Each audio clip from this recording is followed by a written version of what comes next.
यहाँ समझा रहे हैं कि देह से भिन्नत्व दृष्टि, देह से अभिन्नत्व दृष्टि, हम संश्लेष संबंध से युक्त कर्म नो कर्म को मानते हैं। संश्लेष संबंध है दूध पानी की तरह। समय सार में खीर नीर शब्द का प्रयोग किया।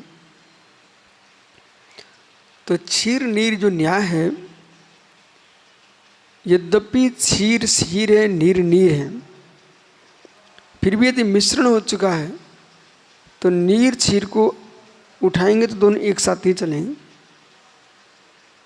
कोई क्षीर में कंकड़ मारेगा तो नीर को भी लगेगा, नीर में मारो तो क्षीर को भी लगेगा। मिश्र में नीर को गर्म करोगे तो क्षीर भी गर्म होगा, क्षीर को गर्म करो नीर भी गर्म होगा।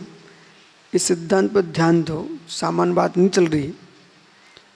इसी प्रकार से भेद विज्ञान जो है वो आपका भेद विज्ञान है, वो दृष्टि का विषय है। आत्मा को शरीर से पृथकीकरण जो है वो दृष्टि का प्रतीकरण है, वस्तु का प्रतीकरण नहीं है। दृष्टि के पृथकीकरण करते हुए वस्तु का पृथकीकरण हो जाता है। और कैसे? जैसे तपाने पर पानी बाष्पित हो जाता है और दूध दूध बचता है, ऐसे ध्यान की अग्नि पर तपाने से आत्मा आत्मा रह जाती है और कर्म निकल जाते हैं। ये विधि अलग है, समझ रहे कि नहीं? लेकिन जब तक ठंडा और जब तक आप बाष्पित नहीं कर रहे हो तब तक नीर क्षीर का संबंध एकत्र भूत चल रहा है, संश्लेष संबंध। इसी प्रकार से यदि ये भाई चाहता है किसी भी जीव के साथ आक्रमण कर दिया, बोले भाई आत्मा अलग है, शरीर अलग है, ये तो पुद्गल में लगा है पत्थर, कोई आत्मा में नहीं लगा, रक्त निकले और एक पुद्गल निकल गया है, आत्मा कुछ नहीं हुआ है। मांस के टुकड़े खा रहे, बोले बस कुछ नहीं है, हम तो पुद्गल खाते, आत्मा तो खाई नहीं जा सकती। ऐसा विपरीत भाषण करके अनर्थ मत कर देना। और जो अज्ञानी वैरागी हैं उन्हें भी समझा देना, तुम वैराग की बात विवेकपूर्वक कीजिए। खा पी करके शुभ्र सागर मस्त हो गए, अब भी बातें करेंगे, सब अलग है, सब अलग है। और जिस दिन भोजन पानी न मिले, कोई विपरीत हो जाए, फिर उनसे मिलो, भाई क्या अलग है, अब करो निर्णय तत्व का। तो हैं रात दिन खा रहे हैं और कह रहे हैं तत्व का निर्णय चल रहा है। नहीं, जब तुम खाने में मस्त हो ना तो जीवों की रक्षा में भी मस्त हो। वो स्वीकार करो, संश्लेष संबंध है, वह संबंध संश्लेष अवश्य है। वो तादात्म होने पर भी अतादात्म है। एक तादात्म आत्भूत तादात्म, एक तादात्म अनाद्भूत तादात्म, वही संश्लेष है जो अनाद्भूत तादात्म। कैसे? नामकर्म का सूत्र बोलिए। नाम प्रदेश तो संख्यो,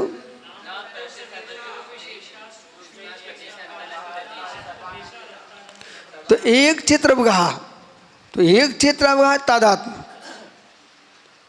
आत्म प्रदेश और कर्म प्रदेश, इनका एक क्षेत्र अवगाहत और एक क्षेत्र अवगाहत यानी तादात्म संबंध है। पर वो तादा संबंध के साथ अविनाभाव भूत तादा संबंध नहीं है, बहिर्व्यापी व्यापक भाव है। समझ रहे कि नहीं? तो ये शब्द जोड़ना पड़ेंगे। हम आपको उन विधाओं पर ले जा रहे हैं जिन विधाओं की व्याख्या सामान्य से नहीं बोली जाती है, क्योंकि अब आप छात्र नहीं हो, शिक्षक हो। तो छात्रों को पढ़ाया जाता है और शिक्षकों को उनका अलग से वो लगता है प्रशिक्षण। अब आप ये मानिए प्रशिक्षण चल रहा हमारा, क्योंकि आप भविष्य में लोगों को पढ़ाने वाले हो, तो प्रशिक्षण में आपको ठोस ठोस बातें समझना चाहिए। ये बात कभी नहीं बताई आपको। तो ये युक्तानुशासन में आचार्य समन्त जो समझा रहे हैं, इसे समझिए आप कि जो एकांतिक भेद विज्ञान दिखा रहे हैं तो वो दृष्टि का विषय है, वस्तु का विषय नहीं है। वो दृष्टि के विषय से वस्तु को प्रतिकरण की विधि अलग है। सरसों के तेल में सरसों का तेल अलग है, ये सबको मालूम है। लेकिन जब तक पिला नहीं है तब तक सरसों को और तेल को एक देखिए आप। एक देखोगे तभी सरसों को सुरक्षित रख पाओगे और तभी निकाल पाओगे। बोलिए महात्मा जी। इसी प्रकार से बद्ध अवस्था में आत्मा और शरीर को एक देखिए आप। एक देखोगे तभी अहिंसा का पालन करोगे, जीवन पर करुणा दया करोगे। और एक नहीं देख पाए आप तो आपकी दया समाप्त हो जाएगी, वो कभी आप अलग कर ही नहीं पाएंगे। तो वो जिसने आत्मा को सर्वथा एक ही मान लिया, शरीर और आत्मा एक है, उसकी अज्ञानता को समझा रहे हैं। वो यदि शरीर आत्मा को एक मान लिया तो शरीर तो जड़ है, तो आत्मा भी जड़ हो जाएगी। वो शरीर आत्मा एक ही है तो फिर पुरुषार्थ व्यर्थ हो जाएगा, बंध मोक्ष का। ये जो धर्म ध्यान, शुक्ल ध्यान की जो व्याख्या होती है क्यों हो रही हैं? शरीर से आत्मा को पृथक करने के लिए हो रही है। और शरीर आत्मा कहीं पृथक होगी ही नहीं तो सब बंध मोक्ष क्यों? ईशा वक्तुमिवात्म तत्व देहादन्यत् पृथक्त्व लगते तेषां यत्त्वधार्य तत्त्वे कबंध मोक्ष स्थिर प्रमेय।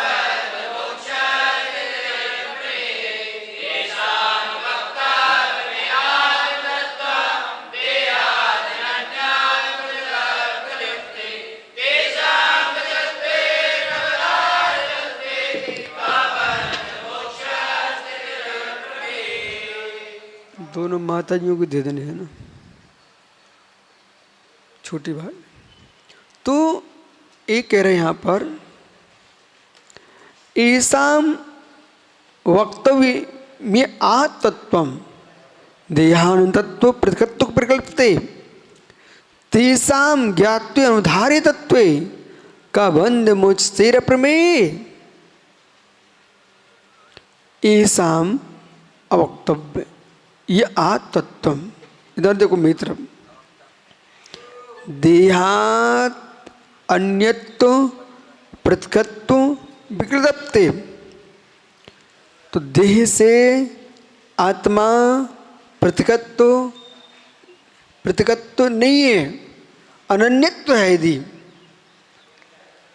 एकत्व भूत ही यदि तो पृथक्त्व विकल्पते, पृथक्त्व विकल्पते, एकत्व है कि पृथक्त्व है, एकत्व है भिन्नत्व की अभिन्नत्व है। भिन्नत्व भिन्नत्व की जो कल्पना है से ऐसाम जिनको अवक्तव्य। ध्यान दो इधर, 7वां श्लोक स्वरूप संबोधन, न वक्तव्य स्वरूपादि।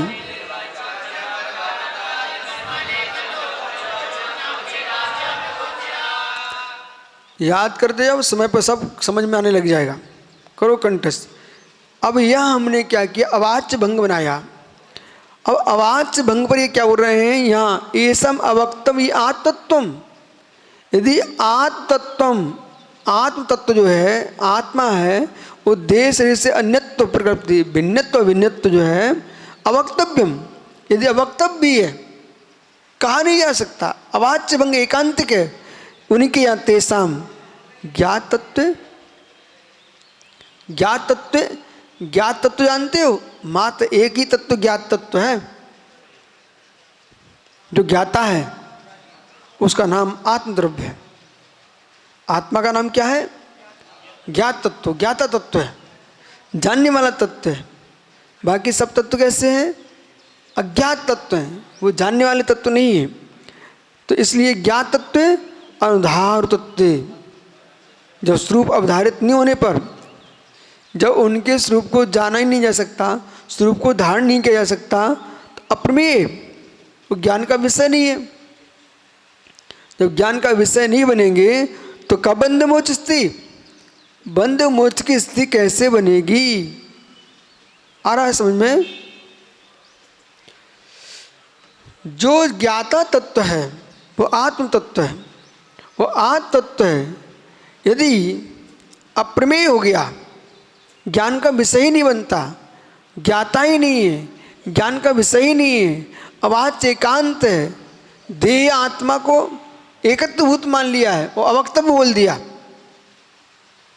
भिन्नत्व ही मानोगे तो नहीं बनेगा विषय, अभिन्नत्व ही मानोगे तो नहीं बनेगा विषय। आप मीमांसा पृथक एकांत पक्षे भी पृथकत्व पृथकत पृथकता देवस्तु दिनेशु हसु गुणा।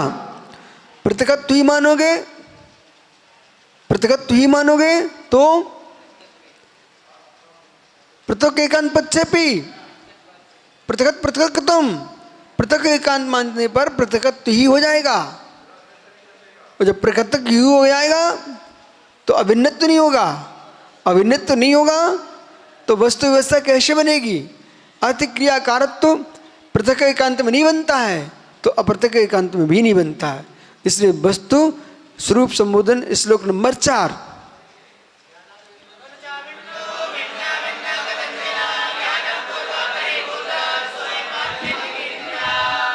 यह रहस्य यानी आचार्य अकलंक स्वामी ने संपूर्ण न्याय शास्त्रों का निचोड़ बनाया है, उसको कुंजी बना दी, कुंजी। जैसे परीक्षा के पहले बिल्कुल आता ना प्रश्न पत्र, हाँ वो उसका नाम है स्वरूप संबोधन। उस समय सार की कुंजी है इष्टोपदेश, और प्रवचन सार प्रवचन सार 85 कुंजी है द्रव्य संग्रह, द्रव्य संग्रह, ये सब कुंजियां हैं। इसलिए बंद मोक्ष की स्थिति वही बनती है जहां पर वस्तु तत्व का व्यवस्थित व्याख्यान है, नहीं तो बंद मोक्ष की व्यवस्था बनती नहीं है। इस प्रकार समझना।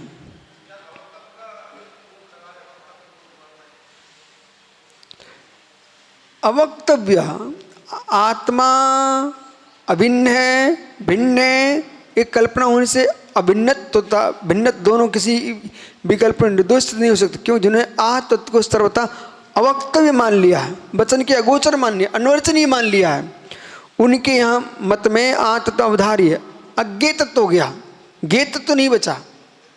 क्या हो गया? अज्ञेय तत्व, ज्ञेय तत्व नहीं बचा।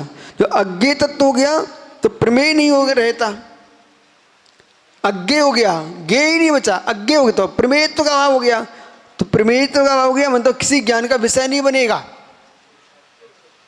जो कोई ज्ञान का विषय नहीं बनेगा तो आत्म अनुधार होने पर प्रमाण का विषय नहीं रहेगा, और प्रमाण का विषय नहीं रहने पर बंध मोक्ष की स्थिति किसमें बनेगी? जो जो प्रमाण का विषय होगा वही वस्तु तत्व है। जो प्रमेय का विषय है, प्रमेय नहीं है, प्रमाण का विषय नहीं है, वो अवस्तु है, सीधा सिद्धांत है। वस्तु होगी तो नियम से ज्ञान का विषय होगी, और ज्ञान का विषय होगी वही वस्तु होगी। बोले वस्तु है ज्ञान का विषय नहीं है तो अवस्तु ज्ञान का, बिना ज्ञान के विषय के कोई जगत में वस्तु होती नहीं। पूर्ण निर्णय के साथ बोलना। अरे हमारे का ज्ञान है, हमारे ज्ञान का विषय नहीं तो केवली ज्ञान का विषय बनेगी। सूक्ष्मांत दूरता प्रत्यचा के चित्ता अनुमित रखना इतनी सर्वज्ञ संस्थिति, इसलिए सर्वज्ञ को लेके आना चाहिए। ठीक है, शेष आगे विचार करेंगे।